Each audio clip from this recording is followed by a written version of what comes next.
Former wrestler Matt Hoover wanted to compete in the toughest triathlon in the world, the Kona Ironman. His message, set a goal and see it through. I'm not motivated by waking up and say I look pretty good today. I need to have something to reach for. An Ironman, for people who don't know what an Ironman is, it's a 2.4-mile swim in the ocean, followed by a 112-mile bike ride, and then you end it off with a marathon, 26.2-mile run, in one day. I can't think of anything harder. Tonight, me too. I was intimidated because I'm like, I see all these thin people. I mean, amazingly fit people, you know, no body fat. And I think that's the main reason I did it. Sometimes you need to see a chubby guy taking off to do something that he's not supposed to.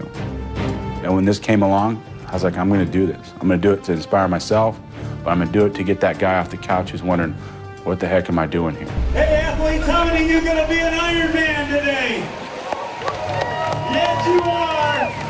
I'm excited because it's like all of his hard work and months of his training and... Oh, it was over there too?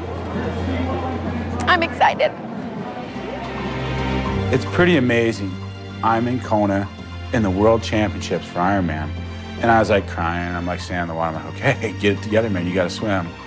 So I still got a little bit of tears, all of a sudden this cannon goes off. And I get kicked right in the face, right in the jaw, bam, I'm like, okay. 1,700 people in the water all starting at the same time. It was just white water all around you.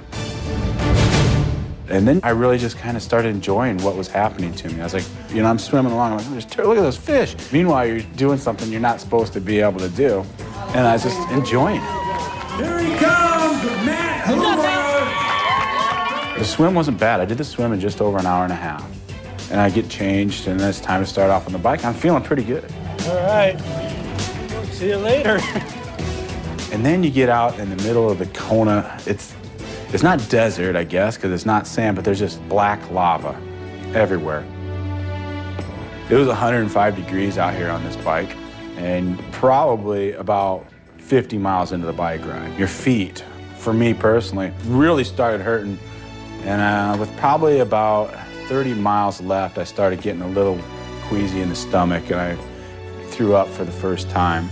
I always think back to The Biggest Loser when I'm doing something tough or something that I shouldn't be doing. I remember the night I was laying on my couch with a bag of chips on my gut and a beer in my hand thinking, I should try and go on that show. I wonder what would happen.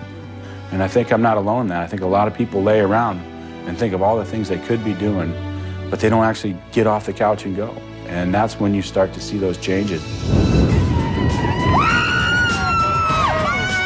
You know, seeing my wife and kids and all my other family there to support me, it gives you a boost. You don't hurt. And I actually probably smiled, and that kept me going. Matt's coming in pretty soon. All right, looking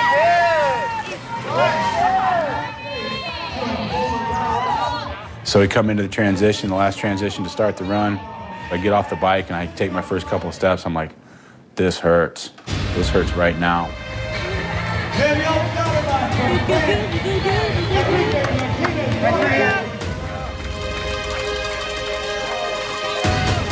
It took me almost 2 hours to go 5 miles. I was well below my pace that I needed to make to finish, because to be an official finisher, you have to finish in under 17 hours. And that's my goal. Come on, Matt. How's it going, Matt? Hurting. And up comes this guy on a scooter, and he says, I'm the sweeper. And he says, if you don't get going, I'm gonna have to pull you off the course. Not gonna make a cutoff, they pull you off the course, your race is done. And he'd already pulled some people off because there's no way you can make it. He says, next time I see you, you have to be running. Come on, man, you can do it. There were people, I'd go through aid stations, I could hear him behind me saying, this guy's done. He's not gonna make it. He will not get to that finish line. You know, I'm not out here to impress anybody. I can only do what I can do, and that's give it my best. And I'll tell you one thing, I'm not gonna quit. About mile 21 or 22, I felt great. I felt like I just started the race, and I took off. This is it. This is the pace you need to finish. And the guy came up and says, I don't know what's going on. You're gonna make it. You're gonna make the cutoff. He has an hour left to finish, so it's looking like he might be in at about 11:59, 59. And all of a sudden, my body shut down again. Nothing. Couldn't run. I'm walking. And then I get to the turnaround, and they're like, you gotta go, man, you gotta go. I lost the time back. And I come over this hill, and all my friends that had come were wearing their Ironman shirts, and they all got around me like, you can finish. You can finish this. Come on, man, you can do it, buddy. You're back, buddy, you're back. This mile I could see the lights, I could hear the finish line. And to finish, I needed to run a 6-minute mile. I turned this corner, and I took off. I don't know what happened.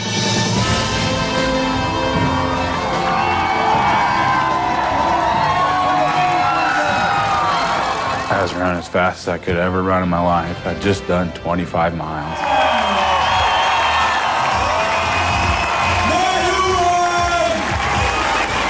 But I ended up running 8:40. And I missed the cutoff by 3 minutes. But I crossed the finish line. And I never quit. But you know, I look back over that race, and it changed me. It made me realize that it's not about how much you weigh, and it's not about what you've done in your past. It's about what you're doing. Our bodies, they're amazing. I shouldn't have been able to do what I did that day, but my body kept going. There's something about pushing yourself beyond your limits that people need to do once in their life. They need to take the chance one time to see what they really can do. And once you do it, you're never the same. Hoover!